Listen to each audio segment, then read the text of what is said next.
Quem aqui gosta de jogo de tabuleiro? Vi a Andréia. Quem já jogou Uno? Ah, discórdia demais, né? O pessoal quer brigar, quer ganhar. Então, baralho. Quem já jogou esse pinto, uma rodinha e jogou baralho? Os mais velhos. É muito bom, é um momento que você brinca, que você distrai. E tem muitos jogos, né? A gente conhece, eu falei alguns, Uno, falei, tem imaginação, existe jogo da vida, e tem também esse aqui, War. Não sei quem já jogou, vou tentar explicar para você um pouco as regras. Ele tem um mapa mundi, bonitão. Qual é o objetivo do jogo? Você monta a estratégia. Todo início do jogo, os jogadores eles ganham uma carta que é um objetivo. Deixa eu pegar aqui rapidinho. Cadê? Menina. Agora eu acho. Aqui. Objetivo. O objetivo desse jogador, se ele pegar essa carta, é o seguinte: conquistar a totalidade da Europa e América do Sul, todinha. Aí ele vai montar a estratégia. E ele não pode mostrar para ninguém, porque ele vai tentar fazer isso, conquistar a Europa e a América do Sul. Aí o objetivo dos outros jogadores é atrapalhar esse objetivo. Mas aí o pessoal fica tão agoniado, eu quero conquistar, eu quero mais exército, eu quero mais isso, mais aquilo. Ele fica com tanta adrenalina do jogo que ele esquece de o quê? Cumprir o objetivo. Aí quando ele menos percebe, o cara, ganhei, eu cumpri o objetivo primeiro. E isso acontece às vezes com a gente. Às vezes a gente vem aqui nessa vida, a gente se quer tanto trabalhar, quer tanto estudar, quer viajar, quer comprar um carro, quer ter uma casa bacana, e a gente esquece qual é o nosso principal objetivo? Qual é o nosso principal objetivo? Conhecer a Jesus Cristo. Conhecer a Deus e pregar o Evangelho, tá, gente? Então, que a gente possa lembrar desse motivo, que a gente está aqui não somente para acumular riqueza, não somente para acumular bens, mas a gente tem outro objetivo principal, que é levar mais pessoas para o seu reino. Lucas.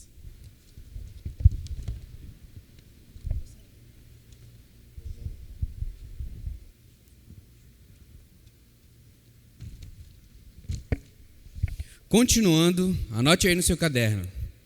Eu tenho uma missão para cumprir. Coloque aí no seu caderno, bem visível, com uma letra legível para você, depois que for revisar, entender o que você escreveu. Eu tenho uma missão a cumprir. Eu tenho uma missão a cumprir. Porque se não fosse assim, não teria sentido nós estarmos aqui hoje. Era só levantar a mão e falar, eu aceito Jesus e pá! Você foi arrebatado. Mas isso não acontece, né? Por quê? Porque nós temos uma missão para cumprir aqui nessa terra ainda.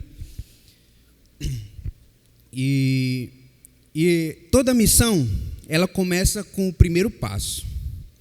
E esse primeiro passo é Deus. Tudo começa com Deus. Sempre que tentamos responder essa pergunta, que missão que eu tenho aqui nessa terra? Nós caímos naquelas respostas de, eu estou aqui para ficar rico, eu estou aqui para realizar meus sonhos, tudo no seu eu, no seu próprio eu, no seu próprio eu. Mas não é dessa forma que a Bíblia nos ensina. Se você já fez essa pergunta e respondeu para si próprio, não é certo. Deus te escolheu por um motivo e você tem uma missão a cumprir.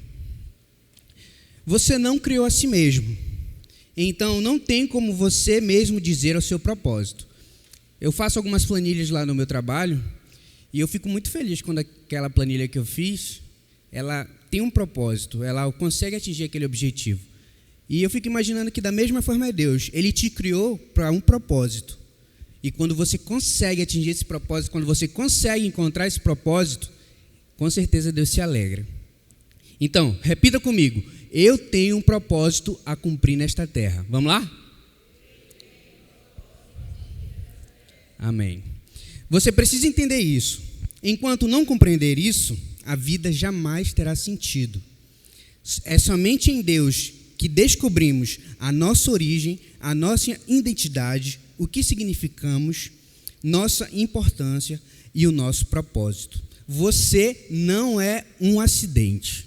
Pode repetir isso comigo, por favor? Diga: eu não sou um acidente. Deus me criou com um propósito. Amém.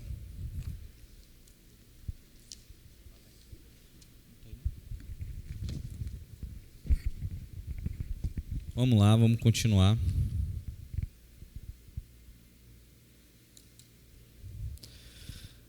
Vamos lá. A gente vai aprender agora que nós temos o propósito de estar aqui, que é, a Paula falou ainda há pouco, conhecer a... Então, você está aqui com esse propósito, com esse objetivo. A gente aprende lá no Um com Deus que a vida eterna é conhecer a Deus, certo? Então, cadê o nosso... O alvo está aqui, né? Coloca lá para a gente. A primeira seta, por favor. O nosso primeiro alvo é conhecer a Deus. Conhecer a Deus, tá? E como é que a gente faz isso? É se tornando amigo de Deus. Muita gente ouviu falar de Deus, usa Deus na sua sala. Oh, meu Deus, né? Meu Deus do céu, o que aconteceu? Mas a verdade é que conhecer Deus é uma coisa mais profunda, é diferente, tá? A vida eterna não é nascer em um país supostamente cristão e se salpicar do nome de Deus durante a nossa vida. O que está escrito em João 17,3? A vida eterna é esta, que conheçam a Ti, o único Deus verdadeiro, e a Jesus Cristo, a quem enviaste. Não é isso? Então, a vida eterna é conhecer intimamente a Deus, tá? Você vai se aplicar para conhecer a Deus. Nós estamos aqui com esse objetivo de nos tornarmos amigos de Deus. Agora me diga uma coisa. Quem aqui se considera meu amigo? Meu amigo. Não são todas as pessoas que estão aqui que se consideram meus amigos. Muito provavelmente porque nós não passamos tanto tempo junto. Tá bom? Então, ter intimidade, conhecer, se tornar amigo de uma pessoa exige tempo. E tempo é uma coisa que nós temos limitado, né? Se pudesse, já pensou? Vamos fazer uma procissão e a gente vai ser amigo tudo ao mesmo tempo. A gente vai conviver. Já pensou morar numa casa com toda essa turma junto? Pô, a gente ia ficar amigo, não ia? Ou não, né? Ou inimigo muito... Imagina o tamanho da confusão. Imagina você passar 10 dias num acampamento com 500 pessoas. Cara, você ia conhecer muita gente, ter a oportunidade de se tornar amigo de muita gente, mas intimamente, para isso você precisa gastar um tempo maior, tá bom? Pastor José.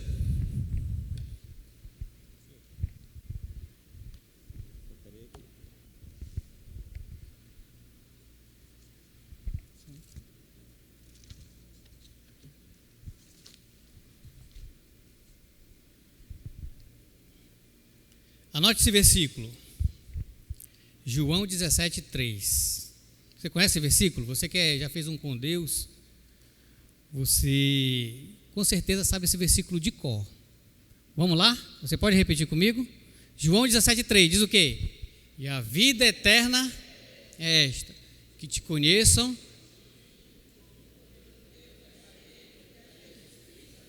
Isso.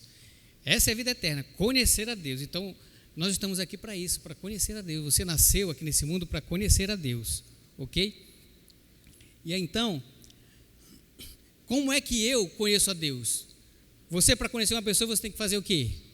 Você tem que ser amigo dessa pessoa. Você que é casado, quando você olhou para essa pessoa, que agora é o seu marido, sua esposa, você disse, olha, eu quero conhecer essa pessoa, não é isso? Eu quero ver como ela é, eu quero saber o que ela pensa, o que ela gosta. Então, isso é um processo. Não é repentinamente você olhou para a pessoa e casou. Foi assim? Não, você teve que conhecer. Da mesma forma nós. Muita gente fala assim, ó, não, fala que que conhece a Deus, mas só de ouvir falar, né? Mas não conhece a Deus realmente, intimamente. Você conhece a Deus intimamente? Sabe quem Deus é? Sabe? Esse é o nosso objetivo de vida. A nossa missão é conhecer a Deus. Ok?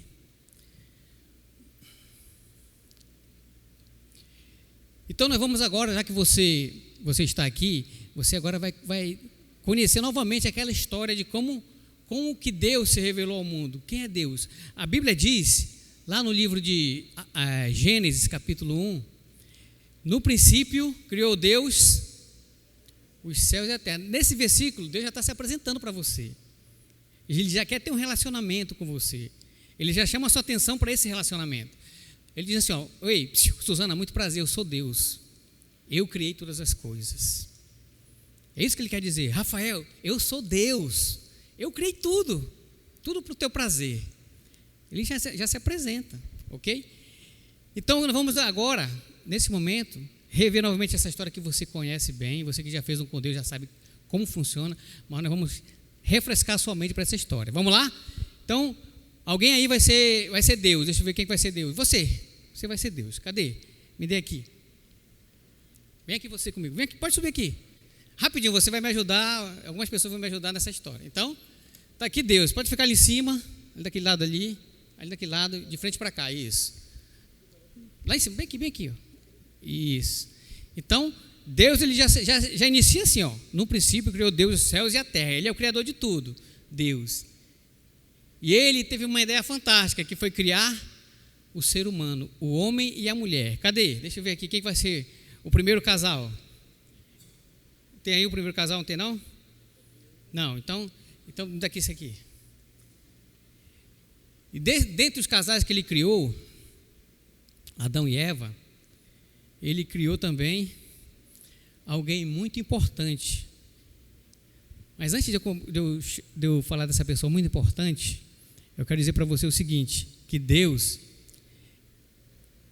quando ele decidiu criar o homem e a mulher, o primeiro casal, ele deu a esse casal presentes fantásticos. E um desses presentes que ele deu para o homem e para a mulher foi o poder de escolher as coisas que eles queriam fazer da vida deles, que se chama livre-arbítrio. Você já ouviu essa palavra, livre-arbítrio?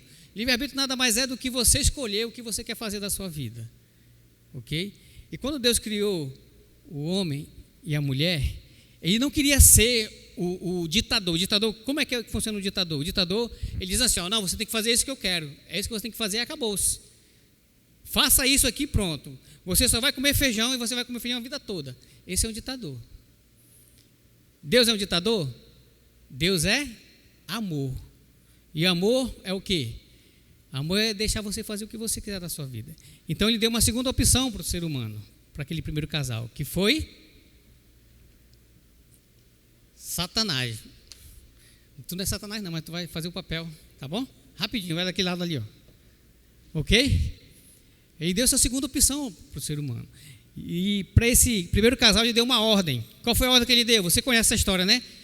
Você pode fazer tudo o que você quiser, comer dessas árvores aqui do jardim, de todas as árvores você pode comer, mas apenas uma árvore você não come. Ok? Vamos lá, Leonardo e Anne, vem aqui comigo. Vocês vão ser o primeiro casal. Fica ali daquele lado ali, ó. Vem, Anne, rápido. Essa foi uma ideia do pastor Gabriel, e eu vou acatar essa ideia. Vem aqui, ó, do lado de Deus. Vocês foram criados à imagem e semelhança de Deus, o ser humano. Ok? O que acontece?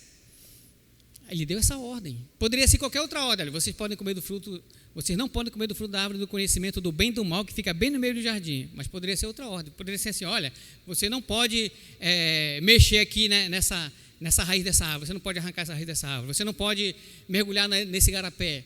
Poderia ser qualquer outra ordem. Não é o fato de comer. O que está implicando aqui, nessa questão dessa ordem de Deus, é para ver se realmente o primeiro casal, o homem e a mulher, Adão e Eva, realmente seriam obedientes.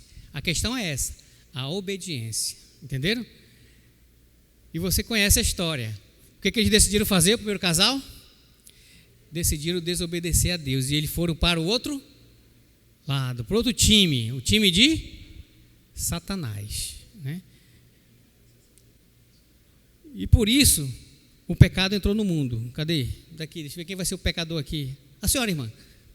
Sei que a senhora não é pecadora muito, né? Mas fica ali no meio, bem aqui no meio. Bem aqui nesse meio. Então eles decidiram, não, eu quero tomar conta da minha vida, eu quero mandar em mim, eu não quero que Deus mande em mim. Então eles foram separados de Deus. E o pecado entrou no mundo. E você sabe qual é a consequência do pecado? Morte, corrupção, traição, imoralidade, doenças, todo tipo de coisa que não presta entrou no mundo, a partir da decisão do primeiro casal. Se esse primeiro casal tivesse tido filhos aqui desse lado, talvez nem todos iriam para esse lado. Mas só que quando eles passaram para cá, para o lado de Satanás, quando eles cometeram o pecado, aí sim começou a nascer, eles começaram a ter filhos. E foi nascendo filho, Caim e Abel, Sete, e foi nascendo, até chegar em eu e você. Deixa eu ver aqui, quem vai ser eu e você? Vocês dois aqui, rapidinho. Aqui desse lado, vocês estão agora no time de Satanás. Nasceu eu e você, essas duas pessoas que eu queria falar agora. Eu e você nascemos do lado errado. Só que Deus, Ele vendo essa situação, vendo que toda a criação dele, o homem e a mulher, o melhor da sua criação, estavam indo todo mundo para o inferno, para a separação eterna. Você acha que Deus ficou satisfeito com isso? Não. Deus, ele nos ama. Fale para a pessoa do seu lado, Deus ama você. Deus ama você e quer você do lado dele. Ele não quer ver você separado dele eternamente, não. E por isso, o que ele fez? Ele enviou o melhor que ele tinha naquele momento, para novamente ter essa intimidade que ele tinha lá no princípio, com Adão e Eva. Ele enviou quem? Ele mesmo veio a esse mundo em forma de Jesus. Vem cá, Rafael, rapidinho. Ele veio em forma de Jesus.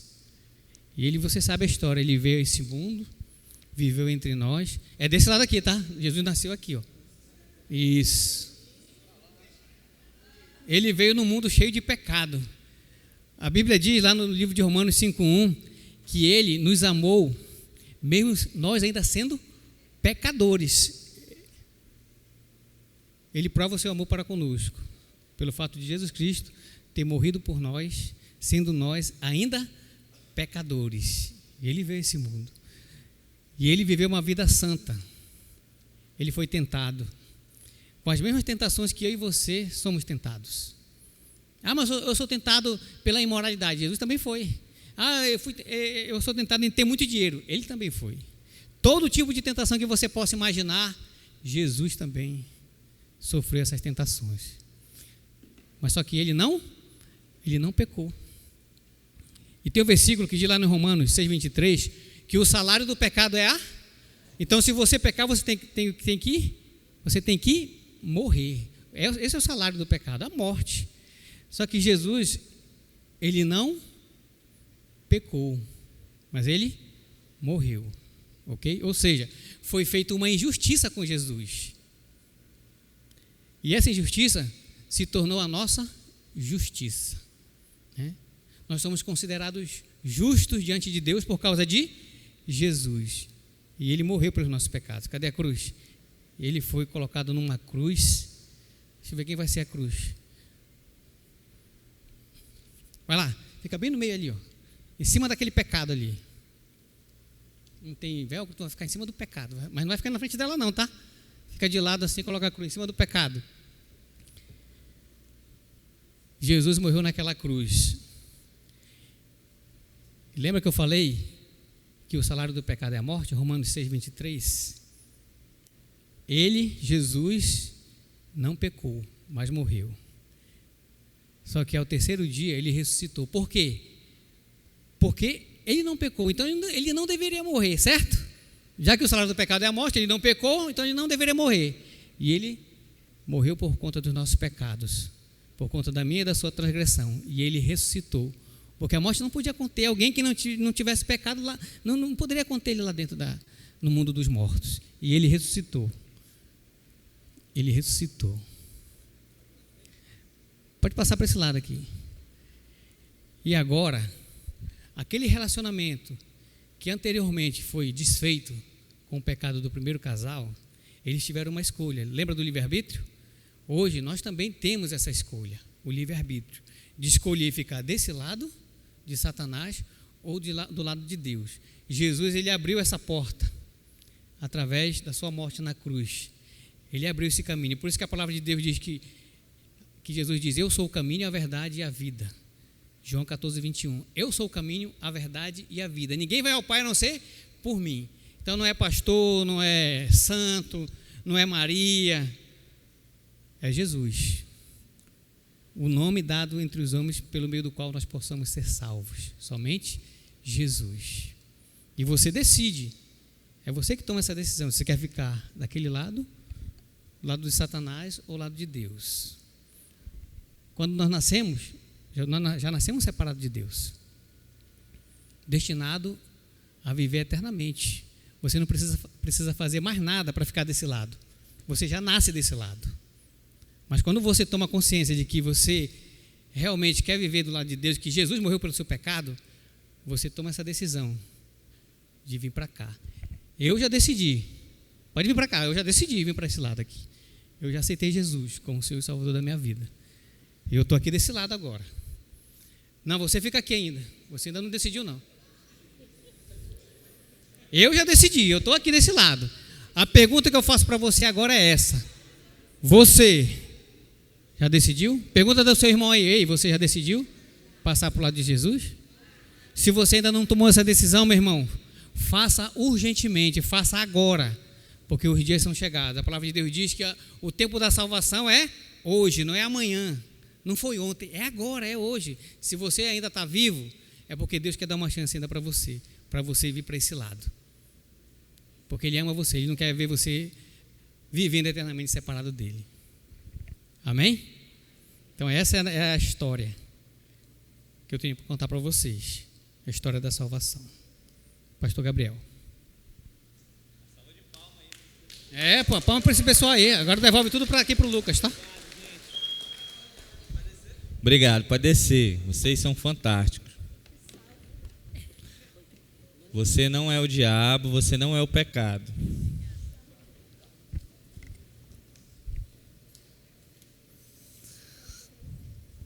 Vamos lá. O pastor José explicou o plano de salvação para a gente tem que estar apto para explicar isso para qualquer pessoa a qualquer momento. Você tem que ter isso na sua mente, no seu coração, viver isso daí. E quando der brecha em qualquer lugar, a gente tem que estar na ponta da língua para explicar isso para as pessoas. Os campos estão brancos, como Jesus falou, então tem que estar afiada aí a foice. Tá? Vamos lá. Como é que era falar sobre morte na sua infância? Como é que era essa história? Porque muitas vezes a gente, quando é criança, nós pensamos assim: cara, o que é morte? A gente ainda não teve nenhum bichinho de estimação que morreu, né? A gente não entende direito como é que funciona. E em algumas casas, falar sobre morte era tabu, né? Menino, para de falar essas coisas, tá agorando a gente aqui, tá chamando a morte para dentro de casa. Que história é essa? Como é que era? Na sua casa era assim? Era dessas casas que não podia falar de morte? Não, para com isso. A verdade é que muitas pessoas, né, elas não sabem o que acontece depois da morte, né? Elas não sabem o que é morte de verdade. E é um assunto que, por ninguém saber, as pessoas têm medo do que não conhecem, tá? Então, a expectativa de vida que nós temos hoje, os que vivem mais vivem 100, né, em média. Mas a maioria vai ficar ali pelos 60, 70, é mais ou menos a idade que a maioria vai chegar. E os que passarem disso, depois dos 70, normalmente é só dor, né, remédio. Não é uma vida, é uma sobrevivência, né? Minha sogra está tá na cama já há muito tempo, levanta, come, volta para a cama e tudo. E às vezes eu falo, e aí, sogra, como é que tá? Ah, levando do jeito que Deus deixa, do jeito que dá. Né? Então a gente precisa parar e pensar, vamos passar por essa morte? Já que vamos passar, a gente precisa conhecer o que vai acontecer, né? A gente não gosta da morte, e isso muitas vezes porque a gente imagina a morte como o fim de todas as coisas. A morte que a Bíblia fala, o salário do pecado é a morte, ele está falando de morte eterna, de separação completa de Deus. Não é a morte que o mundo trata. Ah, morreu, faleceu, né? Foi feito o enterro. Não é desse tipo de morte que a Bíblia fala. A Bíblia, na verdade, ela trata a morte como uma separação eterna de Deus. Só que para o cristão, essa morte que nós vivemos dessa matéria, desse corpo aqui, ela não é um ponto final. Ela é apenas uma vírgula, porque nós temos a consciência de que nós fomos criados para a eternidade. E o medo da morte que nós sentimos aqui é porque nós fomos criados para a eternidade. Como assim eu vou morrer? Eu fico imaginando a primeira morte, Adão e Eva. Já estava com 930 anos, Adão, e aí ele morreu. E agora? Ele não tinha esse conceito de morte no mundo. Imagina o que foi isso naquele tempo. 930 anos, tá? Já tinha conhecido um neto. Depois a gente fala sobre o tataraneto de Adão. É outra aula, tá? Então, a gente precisa entender alguma coisa. E eu quero que vocês anotem essa frase. Não gostamos da morte porque fomos criados para ser eternos. Não gostamos da morte porque fomos criados para ser eternos. Quem já terminou, repete comigo aí. Não gostamos da morte porque fomos criados para ser eternos. Tá? O problema é que a desobediência de Adão, com a desobediência de Adão, a morte entrou no mundo. Tá? Como nós fomos criados para ser eternos, a gente tinha essa consciência, só que com a desobediência de Adão, a morte entrou no mundo. E aí a gente vê a história bíblica, que ele viveu os 930 anos, teve filhos e filhas e morreu. E seus filhos viveram mais um monte de anos, né? Desde então a morte passou a fazer parte da existência. Né? A decomposição dessa matéria, desse corpo, ela começou a fazer parte da existência. E um dia, discutindo sobre esse assunto, os discípulos de Jesus questionaram: e a morte, Senhor? Jesus respondeu desse jeito: deixo-lhes a paz, a minha paz lhes dou. Não se perturbem os seus corações, nem tenham medo. Como assim? Não ter medo da morte? Exatamente, João 14, 27. Jesus ainda disse em outra parábola: aquele que crê em mim, ainda que morra, viverá, né? Lá na morte de Lázaro, João 11, 25. E o que Jesus está querendo ensinar para a gente? Que a vida não acaba aqui. Que nós fomos criados para viver eternamente e o nosso espírito é eterno. A vida simplesmente não acaba aqui. Por mais que você tenha aqui nessa terra 60, 70, 100 anos de vida, a sua vida não foi criada para viver só isso. O seu espírito foi criado para viver uma eternidade. A questão aí é que antes de a gente passar por essa vírgula que é a morte, nessa eternidade, né? Vamos dizer que você nasceu, quando você foi concebido, na verdade, começou a sua eternidade. Seu espírito, ali daquele momento para frente, ele vai ser eterno. A partir daquele momento, foi a sua eternidade. Isso está lá no Salmo 139, 16, diz assim: os teus olhos viram o meu embrião, todos os dias determinados para mim foram escritos no teu livro, antes de qualquer um deles existir. Então, a eternidade foi criada ali para você. Só que enquanto você vive aqui, você tem uma decisão para tomar: onde você vai passar a sua eternidade. Então, essa vida que tem aqui, ela não é à toa.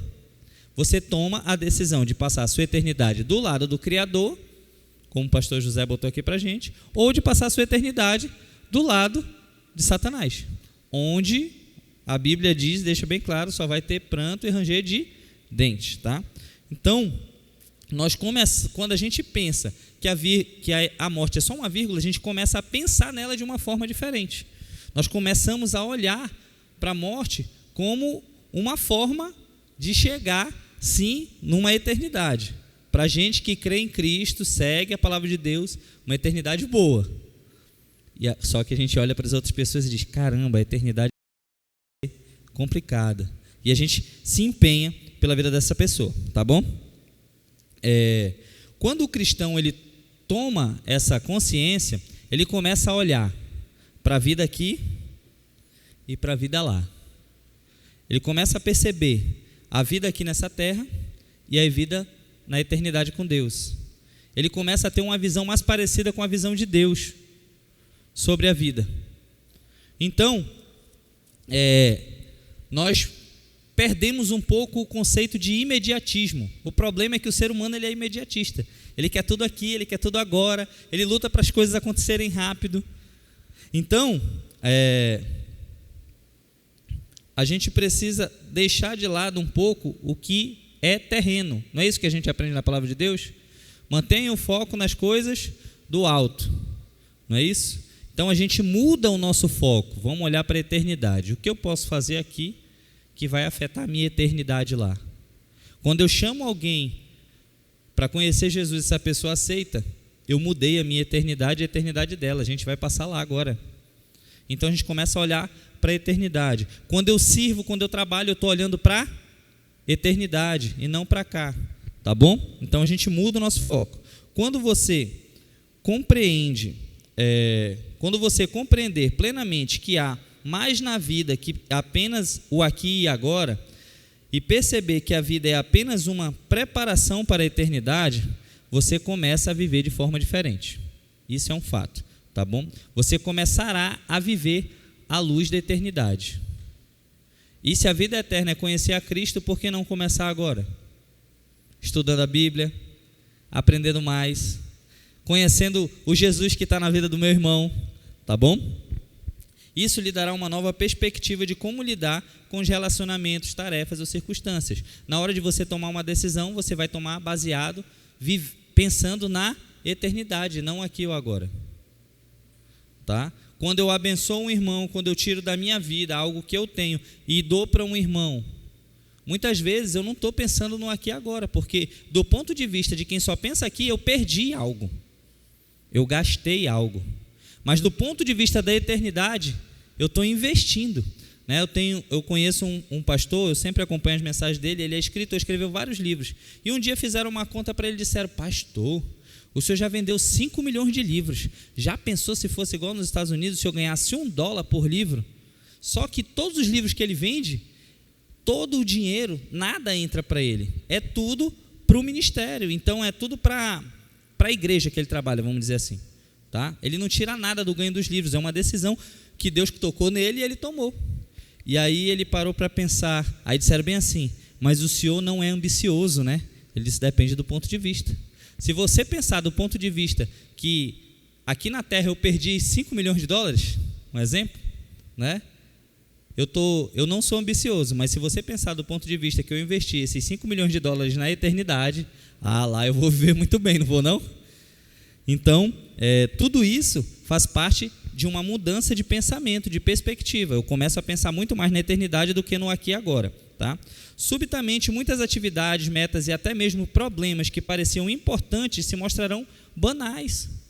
A dificuldade que você passa agora, aí a gente olha para a Bíblia e vê o apóstolo Paulo falando bem assim, portanto, essas dificuldades nem se comparam com aquilo que Deus tem preparado para mim e para você. Então, perde o valor, perde a questão do problema. É um problema gigante. Não, porque eu sei que eu tenho uma eternidade com Deus lá na frente. Tá? Quanto mais próximo você viver de Deus, menor todo o resto se parecerá. Tá bom? Na prática, quando eu vivo com a perspectiva de eternidade, eu vivo para agradar a Deus, eu busco coisas que são do alto, eu me esforço para levar uma vida de obediência à palavra, porque é isso que garante uma eternidade com Deus, tá? Não buscando apenas as riquezas e prazeres deste mundo, mas usando tudo que Deus me deu para cumprir a missão para a qual Ele me preparou.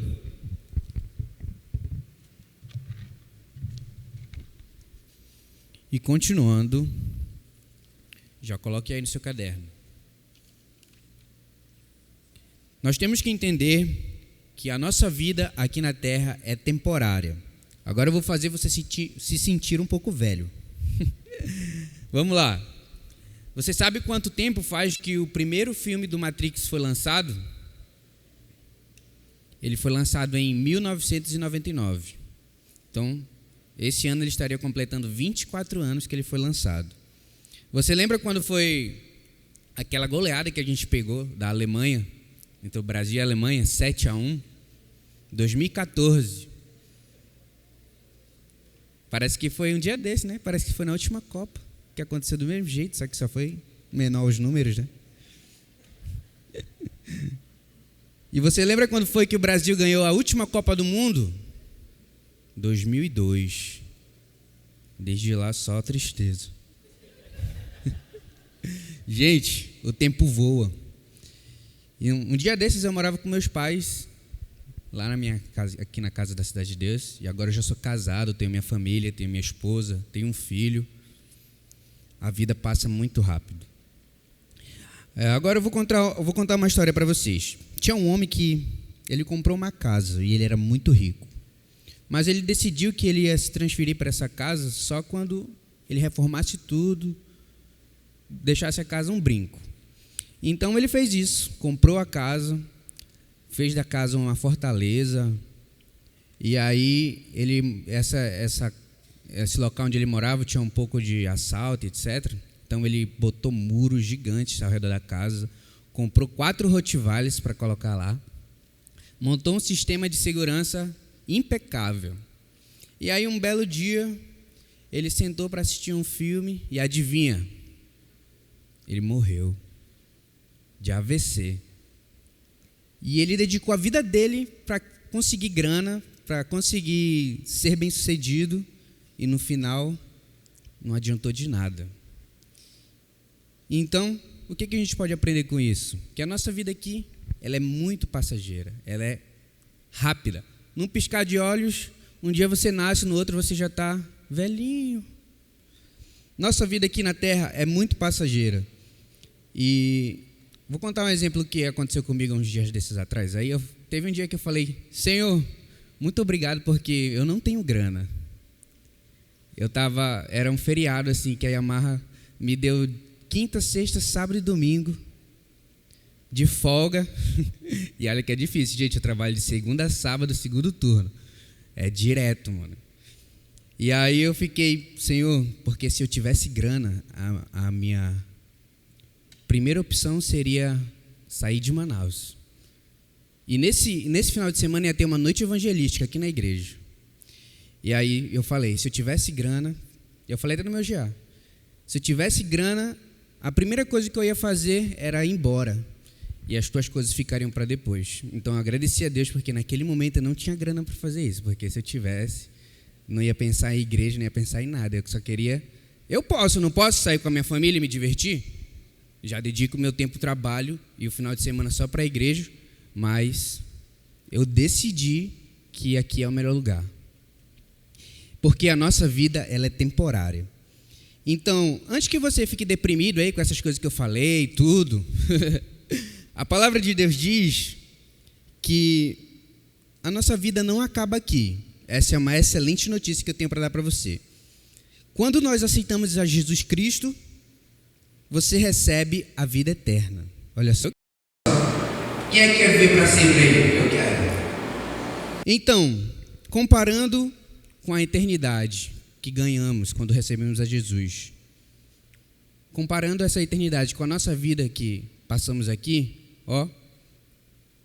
esse tempo que a gente passa aqui é minúsculo. Então, agora todo mundo vai dizer em voz alta, hein? Agora que você já sabe que a sua vida aqui é temporária e que é só um pedacinho da eternidade, onde é o seu verdadeiro lar? No céu. Então, onde é o seu verdadeiro lar? No céu. Então, não esqueça, a sua vida aqui é temporária. Cuide muito bem dela, porque é aqui a nossa preparação para a vida eterna. Tá ok?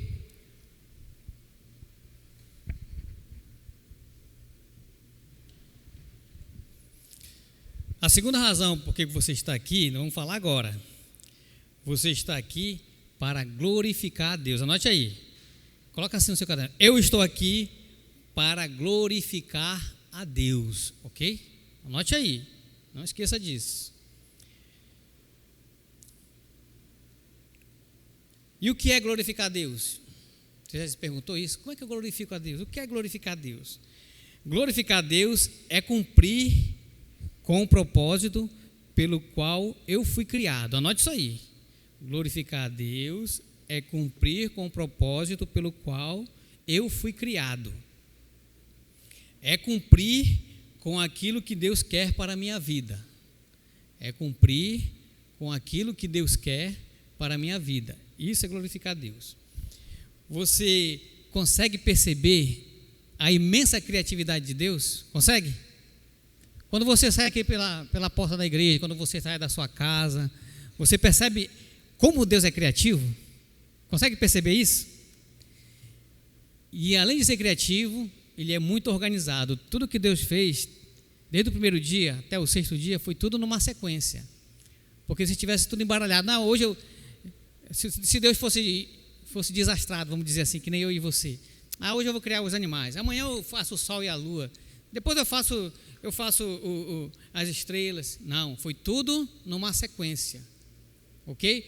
Primeiro dia a luz, segundo dia as vegetações, assim foi, até que tudo ficou organizado, tudo ficou uma maravilha, né?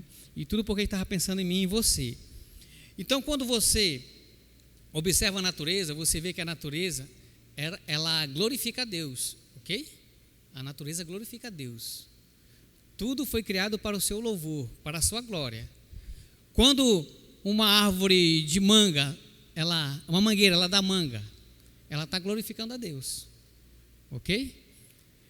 Quando um jardim que está ali preparado e nasce uma flor, aquele jardim está glorificando a Deus, ok? Então tudo que Deus criou foi para a glória dele. Quando as nuvens ela derrama a chuva, ela está glorificando a Deus, porque ela foi criada para aquele propósito, ok? Quando as formigas elas estão ali na natureza, estão cavando, estão levando as folhas, né? Elas também estão glorificando a Deus. Então Deus fez cada coisa para o seu louvor, para a sua glória. Inclusive eu e você foi feito para glorificar a Deus. Você pode repetir isso para o seu irmão? Aponte para ele, olha, você foi feito para glorificar a Deus, ok? Então, nós funcionamos da mesma forma. Agora, como é que eu glorifico a Deus? Eu glorifico a Deus, anote isso aí, ó. Coloque no seu caderno. Eu glorifico a Deus quando eu cumpro com o propósito pelo qual fui criado. Eu glorifico a Deus quando eu cumpro com o propósito pelo qual eu fui criado.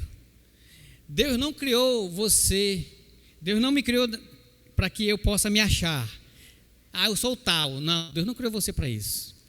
Deus não me criou para eu me realizar, para que eu seja uma pessoa realizada nos meus negócios, nas coisas que eu faço, nos meus estudos. Não, Deus não criou você para isso.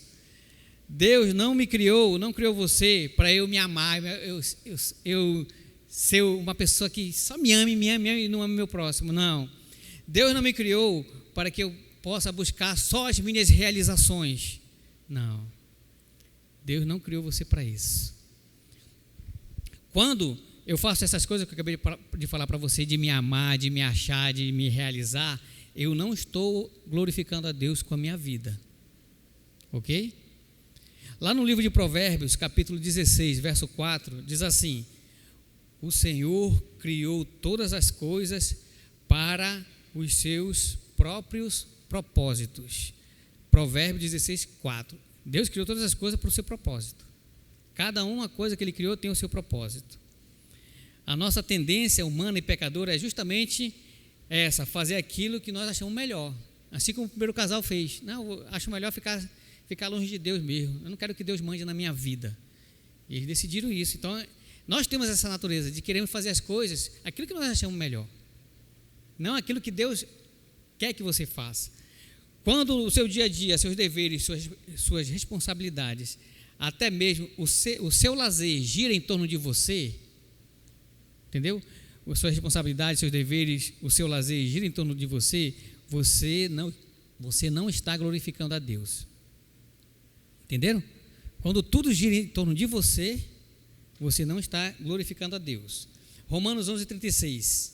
Romanos 11:36 diz assim: pois dele, por ele e para ele são todas as coisas. Esse versículo diz assim: pois de mim, por mim e para mim são todas as coisas. Diz isso? Não.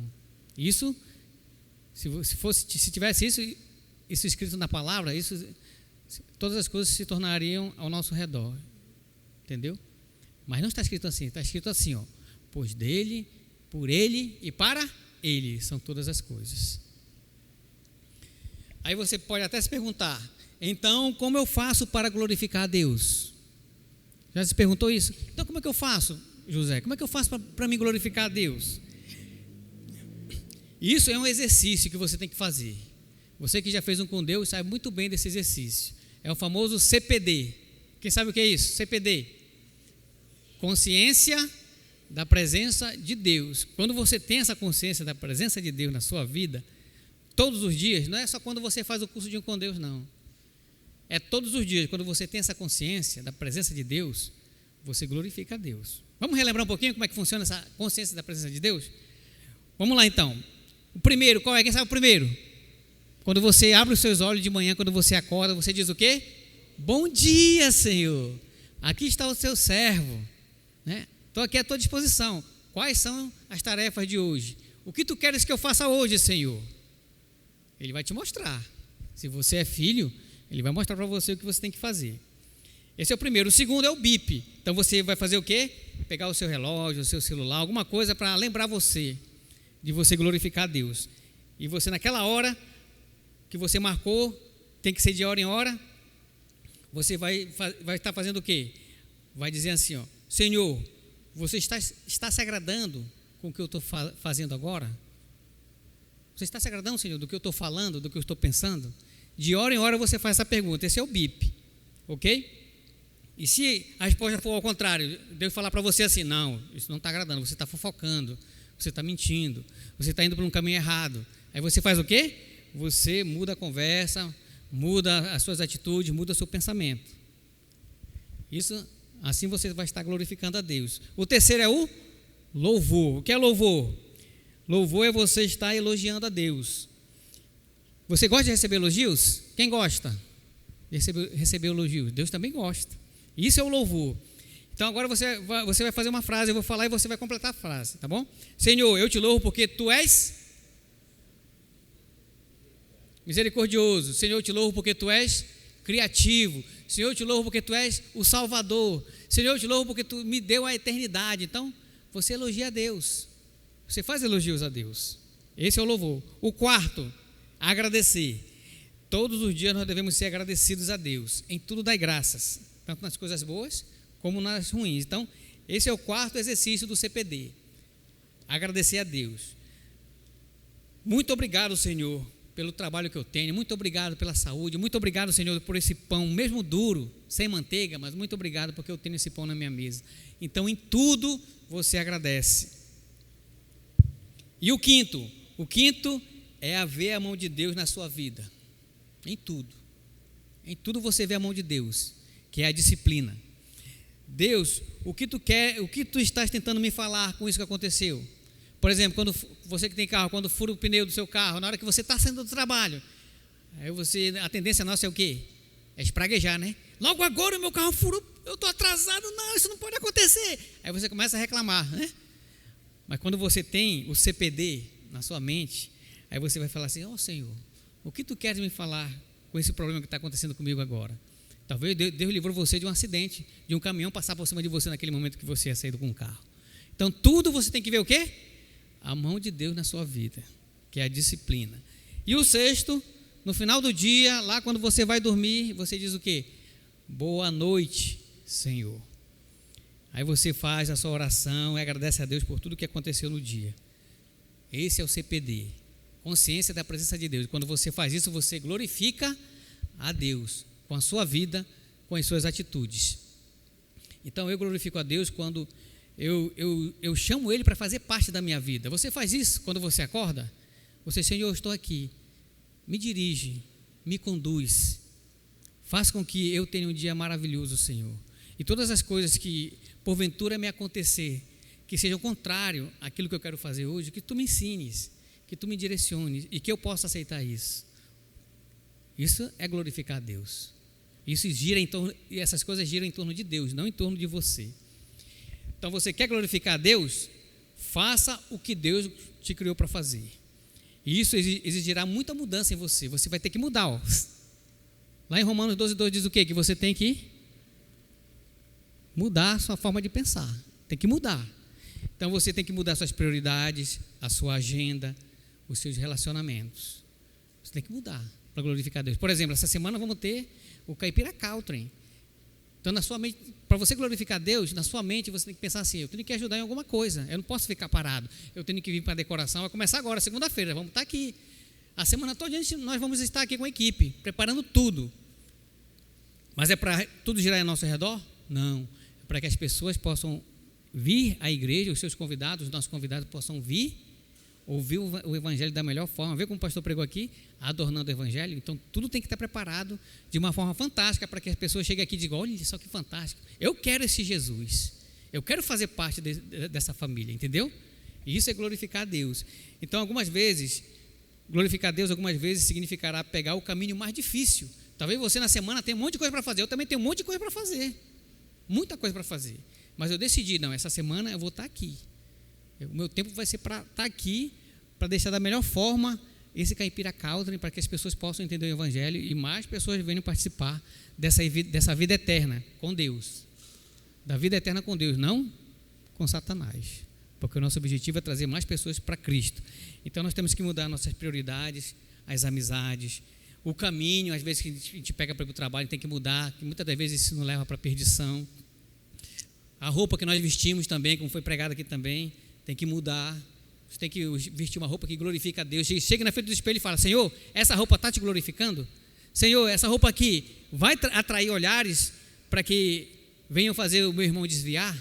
Tudo isso você tem que perguntar quando você arrumar, ok? A música que você ouve, qual é a música que você está ouvindo ultimamente? Cuidado, ela pode te levar também para a perdição. Agora vamos fazer uma dinâmica aqui rapidinho. Homens e mulheres fiquem em pé, todo mundo em pé.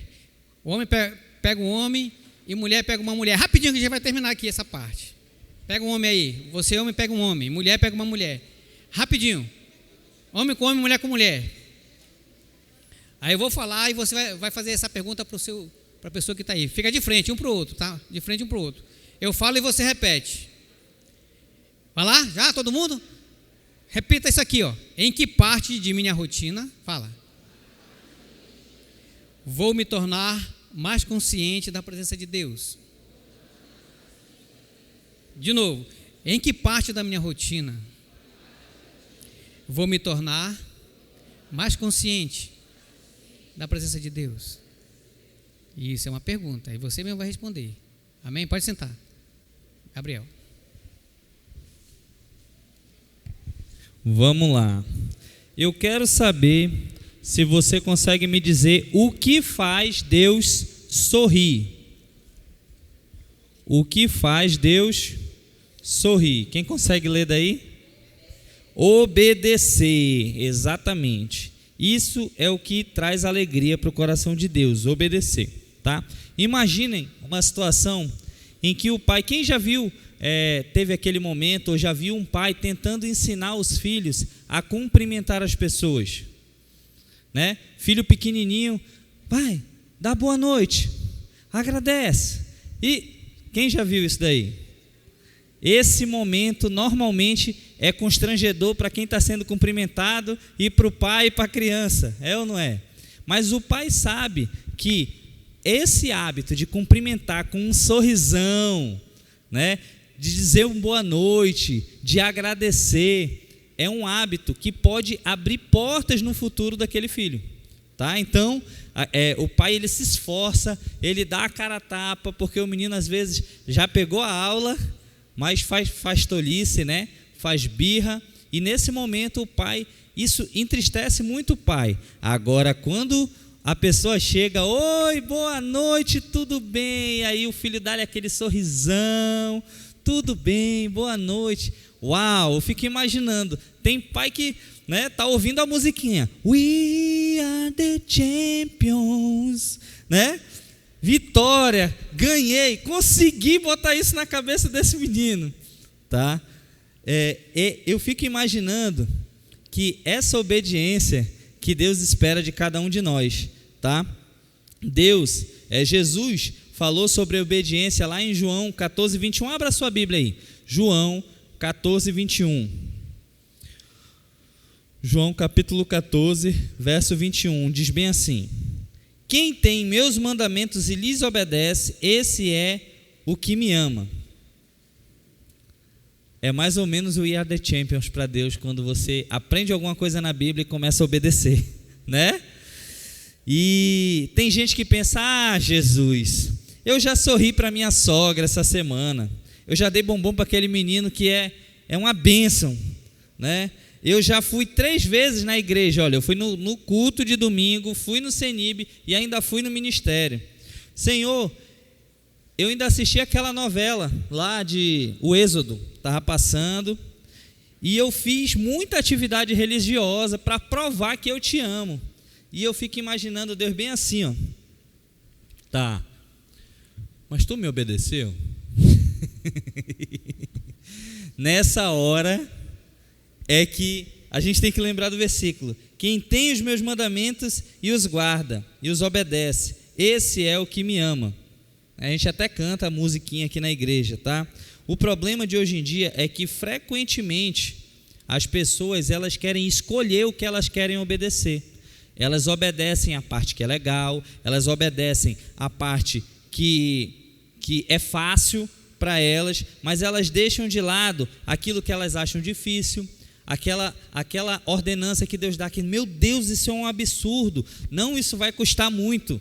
Senhor, se eu fizer isso, as pessoas vão me olhar estranho, eu vou ser impopular.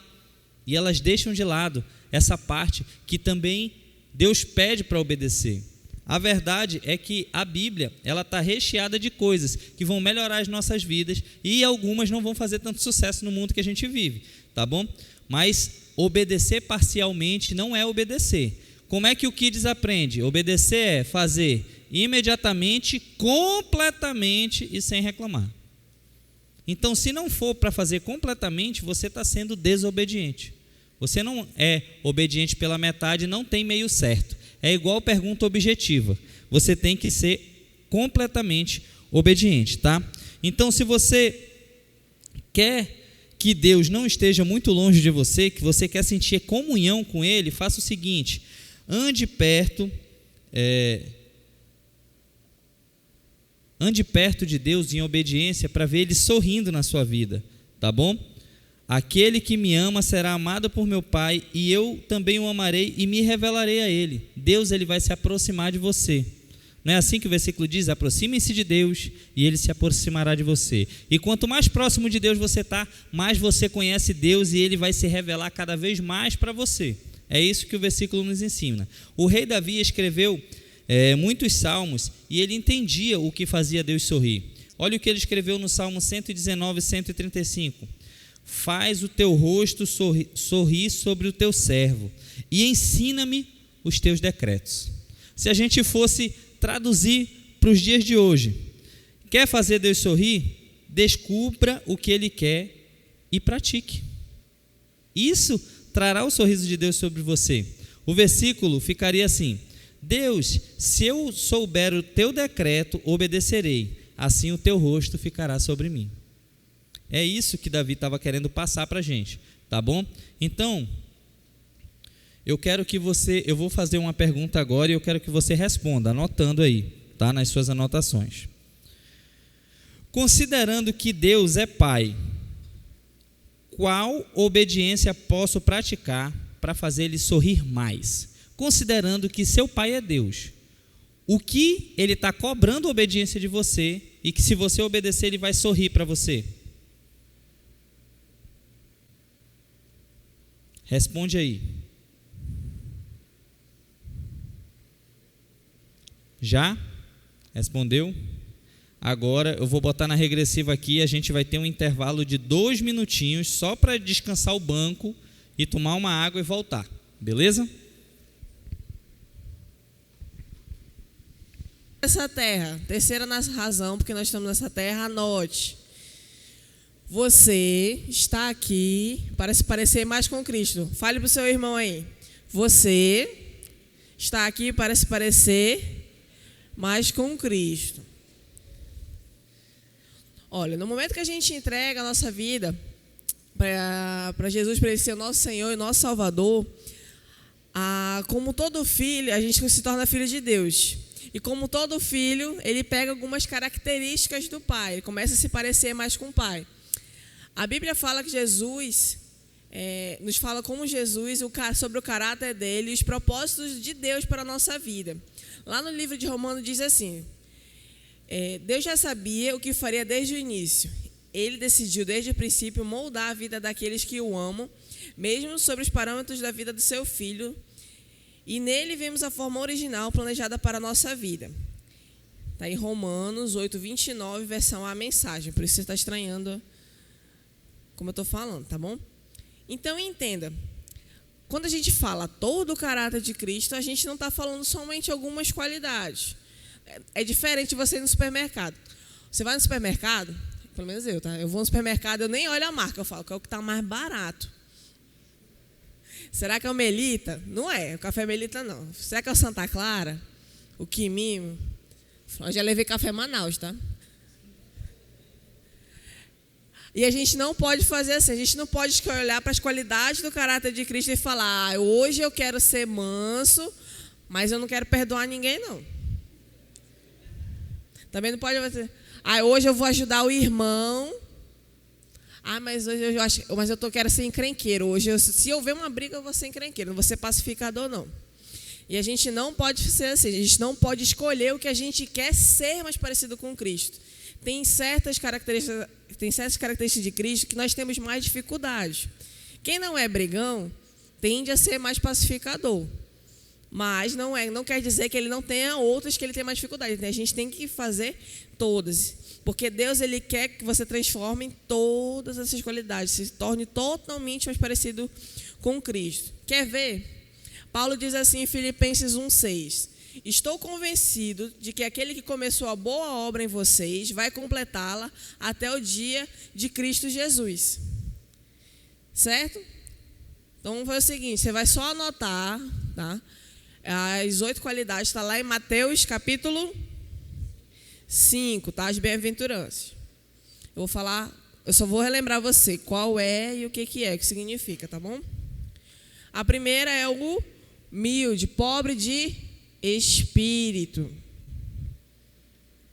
Você pode colocar pobre de espírito, quer dizer humildade. Deus quer que você se submeta às autoridades que Ele coloca em sua vida. Segundo,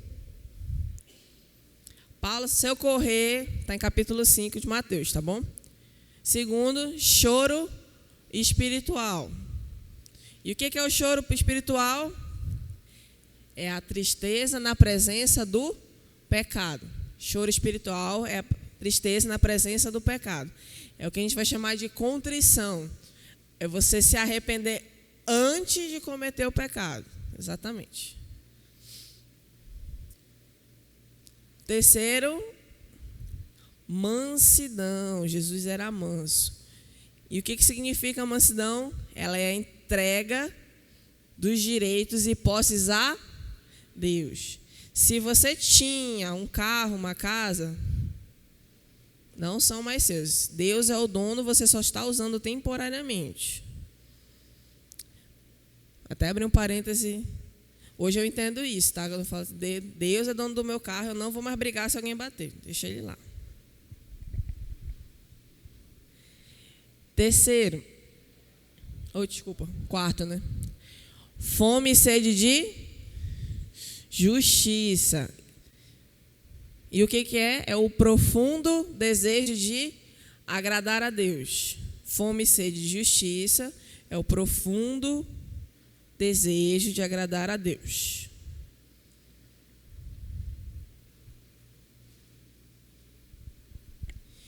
Quinto, misericórdia.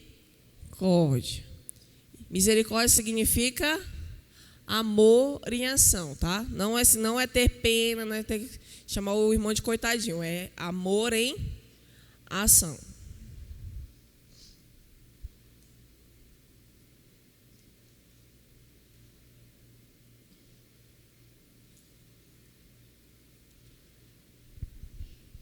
Próximo.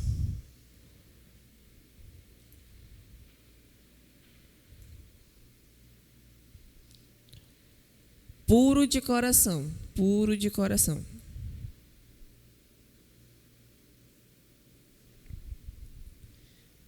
Gente, os puros de coração, eles verão a Deus, tá? Porque eles não têm nada um contra os outros. Então, se você tem algo com seu irmão, você deve perdoar, tá bom?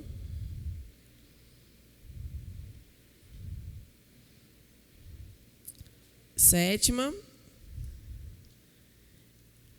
você deve ser pacificador, tá bom? E a última, perseguidos pela causa de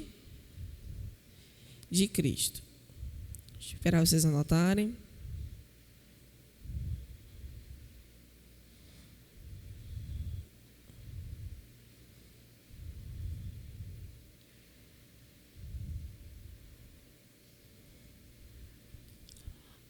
Não se esqueça que, como filhos, a gente tem que praticar todas essas. Quem lembrava de todas? Quem está fazendo com Deus aí já está lembrado. Mas lembre-se que, de vez em quando, a gente precisa voltar nessas características, nessas qualidades de Cristo, lembrar quais a gente ainda tem dificuldade. E lembrar que, cada dia mais, a gente precisa se parecer mais com Jesus. Gabriel.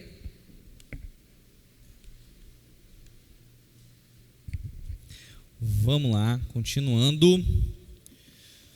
Você nasceu bebê, ou alguém aqui é o Benjamin Button, que nasceu velho, né? Você nasceu bebê, e todo bebê tem que crescer. Ajuda a gente lá, Alex. Todo bebê tem que crescer. Nessa caminhada com Jesus, o próximo passo é ter a consciência de que você precisa crescer, né? Você nasceu na família de Deus, não tem como desnascer. Nasceu, né? Nasceu, já era. Mas se você não cresce, você concorda comigo que tem algo errado? Imagina, uma mãe chega com a criança de 7 anos e diz: oi, e aí, como é que está teu filho? Está bem, ainda está mamando. Só come papinha, faz cocô nas calças. Imagina uma criança de 7 anos dessa forma. Tem alguma coisa errada aí, tem ou não tem? Então a esperança do pai é que o filho cresça. O pai espera que o seu filho cresça e se desenvolva. E assim Deus também espera de nós que a gente cresça, tá? A verdade é que, lamentavelmente, muitos cristãos envelhecem como bebês espirituais, eles não crescem.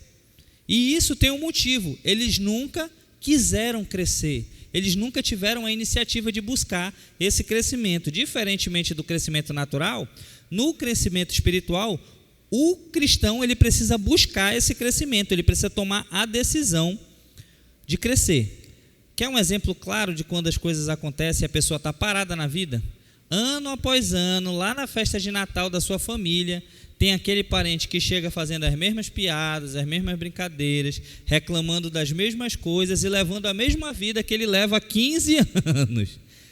Mas por que isso não muda? Porque ele nunca decidiu mudar. Ele nunca decidiu fazer algo diferente e buscar o crescimento para a vida dele, tá bom? Para o nosso crescimento espiritual não é diferente. É necessário que haja uma decisão de crescer. E a gente precisa se esforçar, porque nada vai acontecer no automático. Tá bom? Nada acontece no automático. Você tem que querer crescer, você tem que buscar o discipulado, e o discipulado é buscar ser mais parecido com Jesus Cristo, tá bom? Primeira coisa que você precisa, Jesus, ele, quando chama os discípulos dele seguem imediatamente, certo? Nesse momento, eles não têm noção do que vai ser exigido deles. É mais ou menos quando alguém levante sua mão, a pessoa levanta. Agora eu sou crente, mas ele já sabe o que é ser crente? Não, ele vai aprender. E é a caminhada, o discipulado com Jesus, que vai ensinar isso, tá bom? O exemplo mais fantástico que eu acho é o de Mateus, né? Ele está lá no trabalho dele na coletoria de impostos, aí Jesus olha para ele e diz: me segue, e pronto, ele larga tudo e vai embora, tá? Você tem que decidir crescer. Quando os primeiros discípulos escolheram seguir Jesus, eles tomaram uma decisão no escuro, e lá para frente, caminhando com Jesus, eles entenderam o convite de Jesus e para que Jesus estava chamando eles, e aí eles tiveram que tomar uma outra decisão, que é persistir. Eu entendi o chamado, segui. No meio do caminho eu entendi as dificuldades desse chamado e eu decidi persistir. Quando você toma a decisão de crescer, você vai ver que tem algumas coisas difíceis nesse crescimento, que vai doer, que vai ser difícil de seguir e vai dar vontade de desistir. Mas aí você toma a decisão de persistir e de fazer um esforço, tá bom? A Bíblia nos diz o seguinte sobre o crescimento: redobrem os esforços, sejam fortes, vivam a salvação. Essa força vem de Deus, um poder interior, um trabalho do próprio Deus em vocês, que restaurará o prazer dele. Essa passagem está em Filipenses 2, 11 e 12. Está estranho, Gabriel? Tradução à mensagem. Depois vocês procuram essa tradução. É sensacional também de ler, para dar uma outra perspectiva, tá bom? Então, decida crescer. Agora é o seguinte, eu vou fazer uma pergunta e eu preciso que você me responda rápido, tá? De imediato. Quando eu terminar de fazer a pergunta, você vai responder de imediato, beleza? Fechado assim? Então, quem aqui quer que Deus trabalhe na sua vida para você crescer? Levante a mão e diga eu. É isso aí.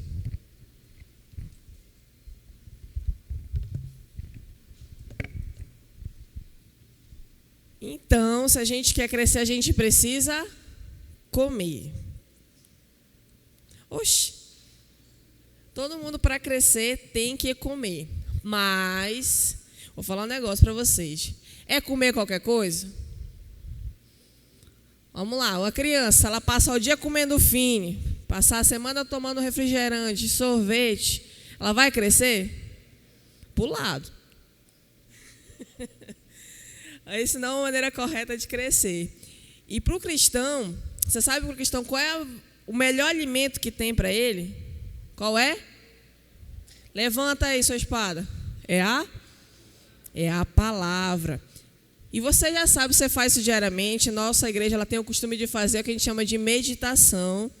Você lembra daquele espaço? Vamos repetir rapidinho. Primeiro é o... Vamos comigo. Primeiro é o entender... Não, eu sei que vocês estão cansados, vocês estão com fome, eu também estou, mas vamos de novo. Entender.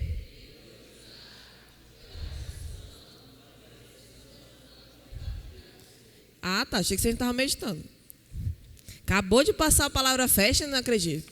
Quem meditou bem essa semana depois da palavra festa? Olha aí, mas você que não meditou, não desista, faça por disciplina até se tornar um prazer. E Deus nos ensina que para ser um seguidor de Jesus, a gente precisa aprender as palavras dele. E a gente só vai aprender se a gente meditar, se a gente estudar, se a gente decorar. Porque o mundo, ele conta muitas mentiras. E para a gente não ser levado por vento de falsas doutrinas, a gente precisa conhecer verdadeiramente a palavra de Deus. Em João 8, 31 e 32 diz assim: se vocês permanecerem firmes na minha palavra, verdadeiramente serão os meus discípulos e conhecerão a verdade, e a verdade vos libertará. Então, na Bíblia, a gente encontramos verdades sobre Jesus. Obrigada, Alex. A palavra de Deus é a verdade. Então, encontramos a verdade sobre Jesus. Aqui nessa Bíblia, a gente encontra os mandamentos de Deus. Tudo aquilo que Deus quer que a gente faça e que a gente não faça. A gente encontra conselhos. Sabe aquele momento que você está precisando de um conselho amigo? Você quer saber, você está num momento de angústia? Recorre à palavra de Deus. Aqui também tem exemplo de pessoas que passaram pelas mesmas situações que a gente. Claro, Não estou falando assim, ninguém aqui comprou um carro. Não estou falando isso. Mas tem gente que teve que tomar decisões, teve que cumprir, atender chamados, cumprir propósitos. Então, tudo que a gente precisa saber, Deus colocou na sua palavra. Questões sobre nós mesmos. E só que às vezes a gente não quer, às vezes a gente tem preguiça. E eu entendo, eu também sou assim.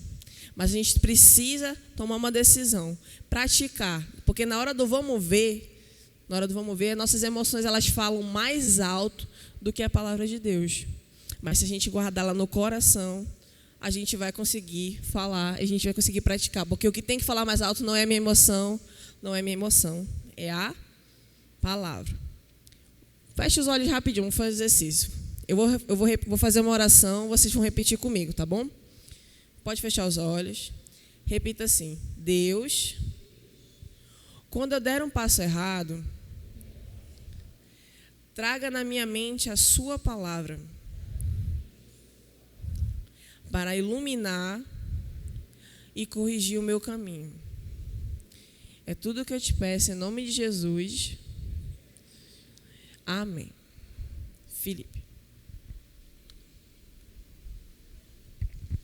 E vamos lá, finalmente a gente chegou na nossa missão, né? Anota aí a 4ª razão para você estar aqui, tá? É cumprir a missão que Deus tem para você. Essa é a 4ª razão de você estar aqui, tá? Em João 20:21, Jesus diz assim, ó: a paz seja com você, assim como o Pai me enviou, eu os envio. Só que aí a gente vai fazer diferente. Nessa última frase assim, ó: assim como o Pai me enviou, eu os envio, você vai trocar a palavra enviar por mandar em missão. E aí a gente pode entender esse verso dessa forma: assim como o Pai me deu uma missão, eu lhes dou uma missão. E alguém sabe dizer qual é essa missão que Jesus deixou para a gente? Isso, vocês conhecem, vocês são pessoas inteligentes. Vamos lá, Mateus 28, 19 ao 20. Abre aí sua Bíblia, rapidinho.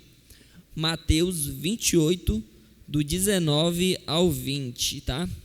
Fala lá sobre a grande comissão.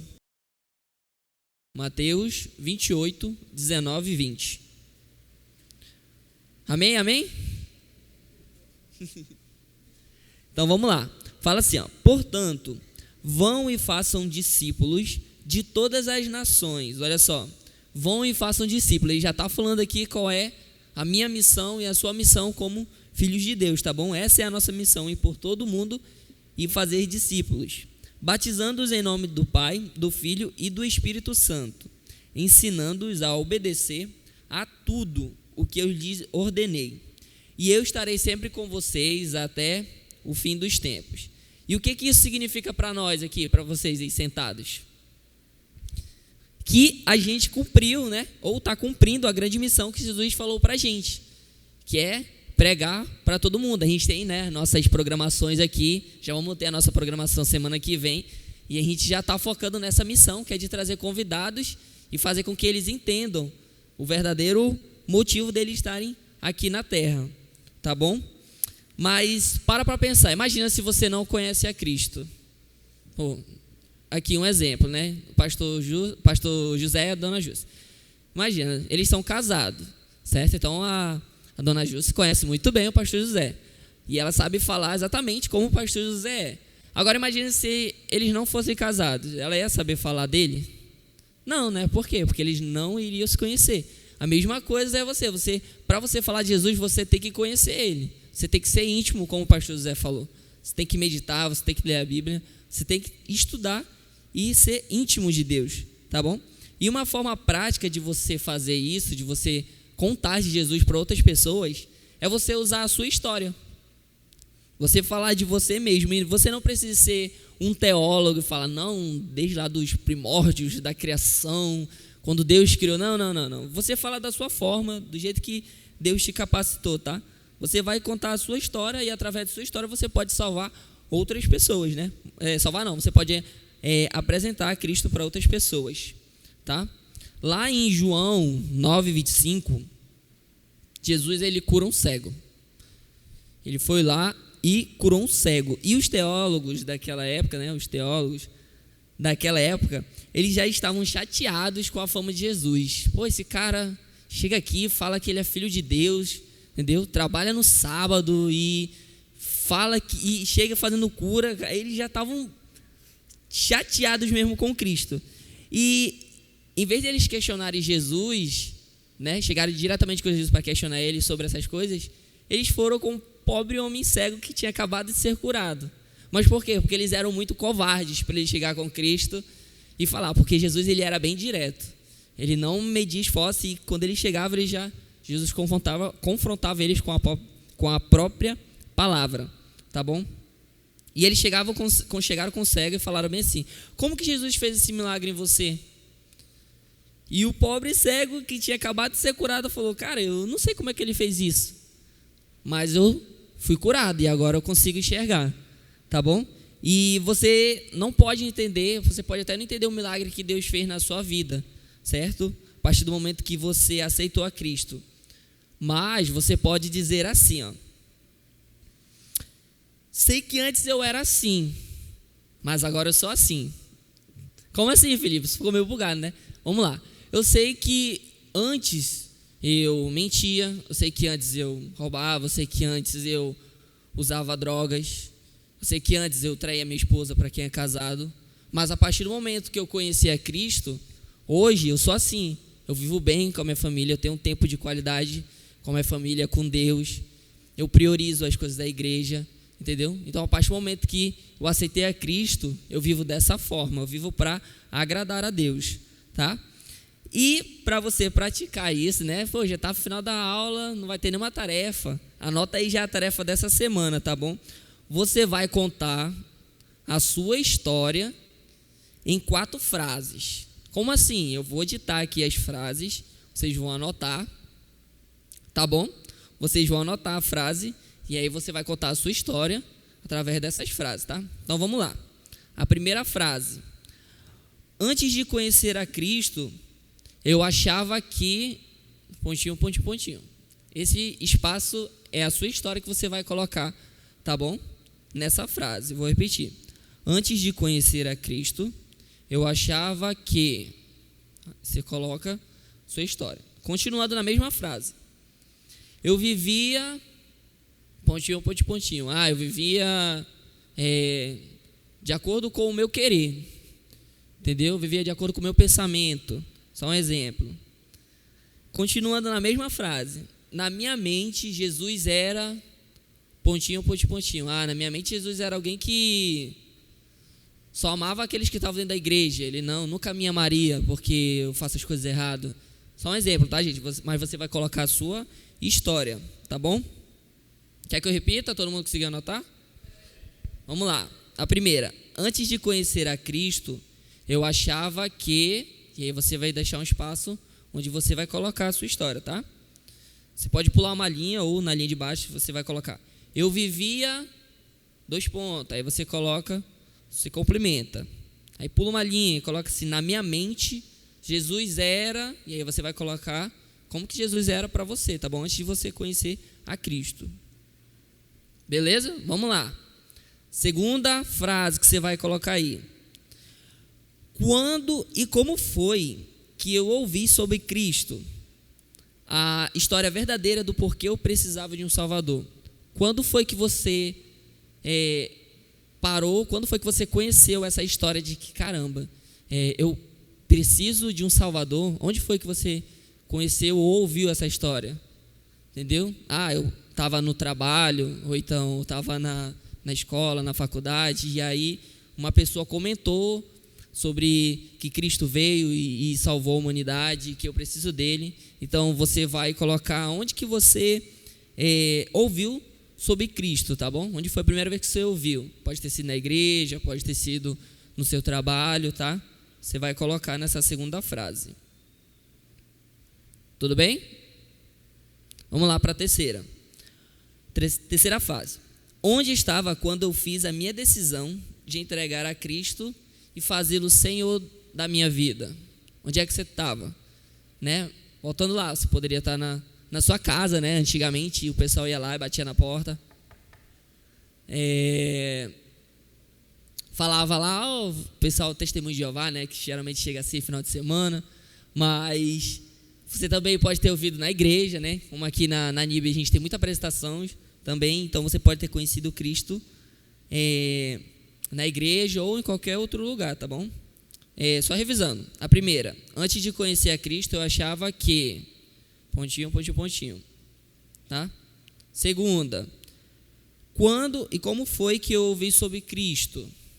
Onde foi que você ouviu sobre Cristo? Você vai colocar, pode ter sido na igreja, primeira vez me convidaram e aí eu conheci a Cristo na igreja, tá? Um exemplo. Terceiro, onde eu estava quando eu fiz a minha decisão de entregar a minha vida para Cristo? Onde é que você estava quando você decidiu aceitar Jesus? Ok? Beleza, então vamos para a quarta e última. Como essa decisão está me mudando para melhor? Como essa decisão está me mudando para melhor? O que essa decisão de você ter aceitado a Cristo, ela mudou? Qual foi o impacto que ela teve na sua vida? Né? Você sabe, você conhece a sua vida melhor do que ninguém. Somente Deus, e você conhece pelo que você passou e pelas mudanças que Ele está fazendo na sua vida. Tá bom? Você vai escrever a sua história em cima dessas 4 frases e na semana que vem você vai ser cobrado, tá? Você traz a sua tarefa e você entrega para o pessoal do CENIB, tá bom? Essa é a primeira tarefa. Segunda tarefa, na próxima aula, tá? Porque semana que vem tem o nosso Caipira Country, então não é nessa semana. Você tem uma semana inteirinha, 2 semanas, né? Para você fazer a sua história com calma e com tranquilidade, tá bom? Então vamos lá. A primeira tarefa era essa, de você escrever a sua história em 4 frases. Ah, mas como assim, Felipe? Você vai escrever essa história e aí você vai anotar o nome de uma pessoa. Poxa, quem é a pessoa que precisa ouvir isso? Pode ser um amigo seu do trabalho, pode ser um amigo seu da faculdade, da escola. Quem é que eu preciso apresentar a Jesus através da minha história? Certo? Você vai anotar aí depois que você tiver sua história feita. E a segunda tarefa é a meditação. Vou pedir para o pessoal do CENIB entregar uma meditação. Você vai meditar. Nessa meditação, tá? Uma meditação específica com relação à nossa aula do CENIB. Preciso que você levante a mão, tá bom? Você que dá falta pegar a meditação que eles vão estar entregando para você.